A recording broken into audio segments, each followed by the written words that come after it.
RTC కార్మిక సంఘాలు joint action committee టీంతో ఒక ఐఏఎస్ కమిటీతో ఇచ్చినటువంటి చర్చలు విఫలమయ్యాయి. దీనిలో భాగంగా రాష్ట్ర వ్యాప్తంగా గత అర్ధరాత్రి నుంచి బంద్ కొనసాగుతుంది.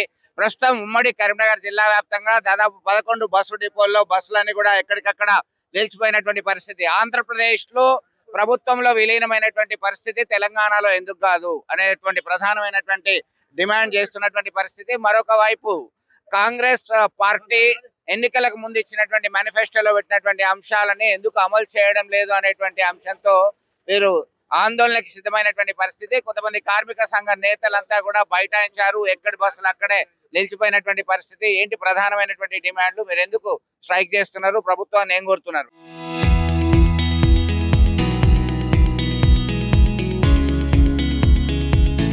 మేము రాష్ట్ర వ్యాప్తంగా తెలంగాణ రాష్ట్ర వ్యాప్తంగా ఈరోజు సమ్మె చేయడం జరుగుతుంది. దీంట్లో భాగంగా జైత్యాల డిపోలో కూడా 3 గంటల నుంచి బస్సులు మొత్తం బంద్ చేయడం జరుగుతుంది. మా ముఖ్యమైన డిమాండ్స్ ఏంటి అంటే, ప్రభుత్వంలో ఫస్ట్ ఒక ఆర్టీసీ కార్మికులు విలీనం చేస్తామని చెప్పడం జరిగింది. ఆ విలీనం తక్షణమే చేయాలని మేము కోరుకుంటున్నాము. తర్వాత 2021-25 పే స్కేల్స్ కూడా తక్షణమే అమలు చేయాలని మేము కోరుకుంటున్నాము. కార్మికులకు ఉద్యోగ భద్రత ఇవ్వాలని మేము కోరుకుంటున్నాము. మన మహిళలు ఉన్నటువంటి పరిస్థితుల్లో ఈరోజు వాళ్ళు ఎంత కష్టపడుతుండ్రు, రోడ్డు మీద మహిళా స్కీమ్ పెట్టి మా మహిళలు కానీ కండక్టర్ డ్రైవర్లు కానీ ఎంత ఇబ్బంది పడుతున్నారు. ఇప్పుడే కొద్ది క్షణాల క్రితమే జరిగింది. అనుభవం లేని డ్రైవర్లను పంపించుకుంటూ కరీంనగర్ దగ్గర ఇప్పుడు ఒక యాక్సిడెంట్ జరిగింది బస్సు. ఆ యాక్సిడెంట్ను అనుభవం లేని డ్రైవర్లు ఎవరినో అన్నమకుడిని పంపించి యాక్సిడెంట్ చేస్తే ఈరోజు ప్రజలు ఎంత ఇబ్బంది పాలవుతారు. ఒక కుటుంబం చచ్చిపోతే వాళ్ళ కుటుంబం మొత్తం రోడ్డు మీద పడుతుంది. దానికి మాత్రము కారకులు ఎవరంటే ఇప్పుడున్న గవర్నమెంట్, ముఖ్యంగా కాంగ్రెస్ గవర్నమెంట్ దానికి బాధ్యత వహించాల్సి ఉంటుంది.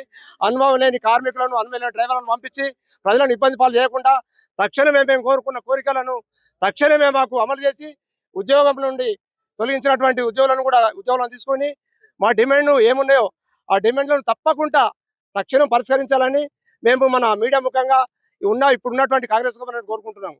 ఎందుకంటే రేవంత్ రెడ్డి గారు ప్రభుత్వం చెప్పిన విషయమే మేము చెప్పడం జరుగుతుంది. దాని మీద మేము సమ్మెకు దిగడం జరిగింది.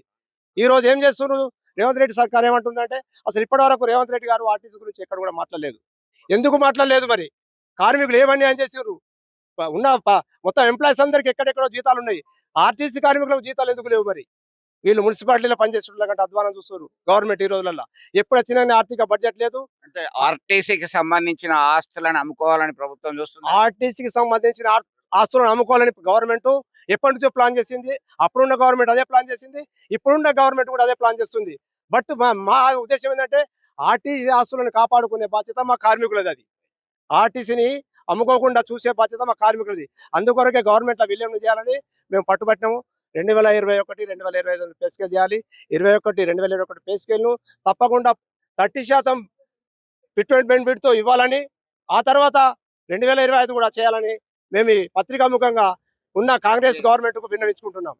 ప్రధానమైనటువంటి అంశాలని తెర మీదకి తీసుకురావడం జరిగింది. దాదాపు 4 గంటల నుంచి 5 గంటల వరకు చర్చలు సుదీర్ఘంగా జరిగినప్పటికీ అది విఫలమయ్యాయి. దీంతో సమ్మె బాట పట్టారు. మరికొంతమంది నేతలు ఉన్నారు. జాయింట్ యాక్షన్ కమిటీ ఆధ్వర్యంలో ఇది కొనసాగుతున్నటువంటి పరిస్థితి.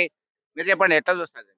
స్టేట్ కమిటీ మరియు జిల్లా కమిటీ పిలుపు మేరకు ఈరోజు జగిత్యాల డిపో గేటు ముందు సమ్మెకు దిగడం జరిగింది.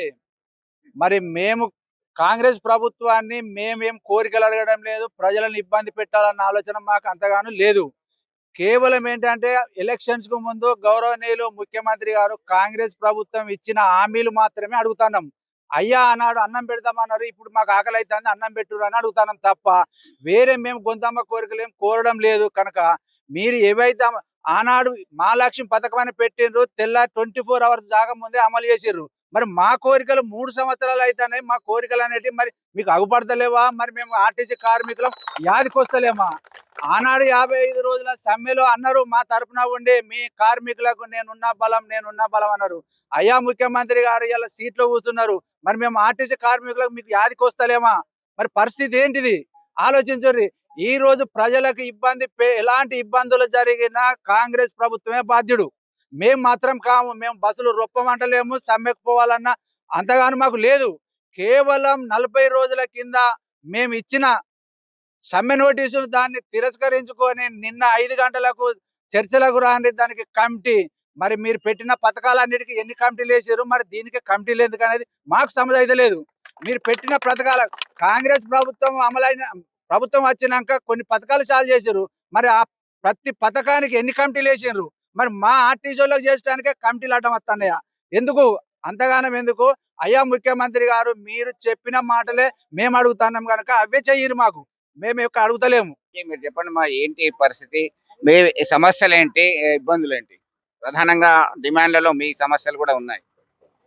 నమస్తే సార్, నా పేరు వాణి జగిత్యాల్. ఇక్కడ కండక్టర్గా పనిచేస్తున్నాను. రేవంత్ రెడ్డి సార్, మిమ్మల్ని అన్నా అని అంటున్నాము. మీరు ఒక తండ్రి స్థానంలో ఉన్నారు. మాకు బీఆర్ఎస్ఆ కాంగ్రెసా మాకేమీ తెలియదు.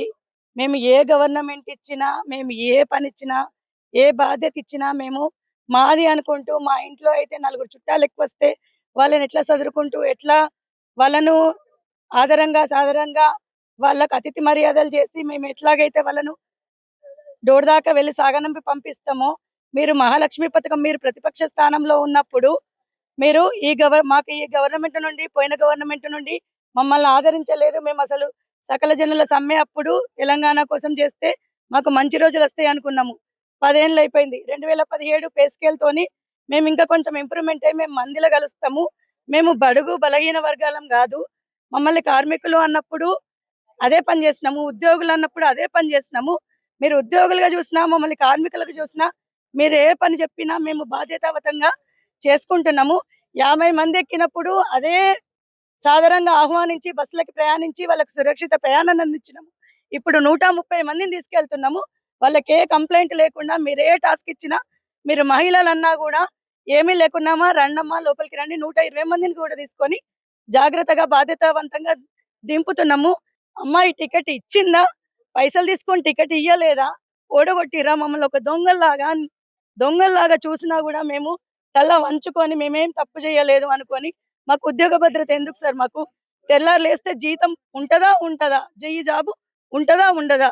మేము డిపోకి వస్తే నిజంగా తప్పు చేసినామా, తల వంచుకున్నామా? నిజంగా తప్పు చెయ్యకున్నా కూడా మేము ఎందుకు కష్టపడాలి? ఉద్యోగ భద్రత, పెద్ద పెద్ద మాటలు, ఉద్యోగం గవర్నమెంట్ లో విలీనము మాకేవి వద్దు.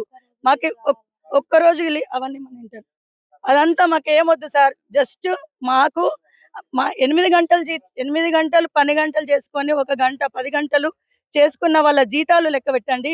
15-16 గంటలు చేసుకొని మళ్ళీ 4 గంటలకి, ఇవాళ మా వాళ్ళు 4 గంటలకు రా అంటే నాకు లేవనికి రాలేదు, 6 గంటలకు లేచి వచ్చిన. అర్థం చేసుకోండి అన్న రేవంత్ రెడ్డి అన్న, ఒక ఆడపడుచుగా అడుగుతున్నాము, అర్థిస్తున్నాము. సో మొత్తం మీద ప్రధానమైనటువంటి డిమాండ్లన్నీ కూడా నెరవేర్చే వారికి సమ్మె కొనసాగుతుందని ఘంటాపథంగా చెప్తున్నటువంటి పరిస్థితి. ఇప్పటికైనా ప్రభుత్వం స్పందించాలి. 40 రోజులకు పైగా నోటీస్ ఇచ్చినప్పటికీ ఆగ మేఘాల మీద ఒక ఐఏఎస్ కమిటీ లాంటిది పిలిచి చర్చలకు పిలవడము, అది విఫలం కావడంతోనే రోడ్డెక్కినటువంటి పరిస్థితి. ఖచ్చితంగా మా సత్తా ఏంటో చూపెడదామని చెప్పేసి వారు డిమాండ్ చేస్తున్నటువంటి పరిస్థితి. డిమాండ్లన్నీ కూడా పరిష్కారం చేయాలని చెప్తున్నటువంటి పరిస్థితి. వీడియో జర్నలిస్ట్ సుమంత్తో కలిసి చంద్రశేఖర్, RTV కోసం జగిత్యాల.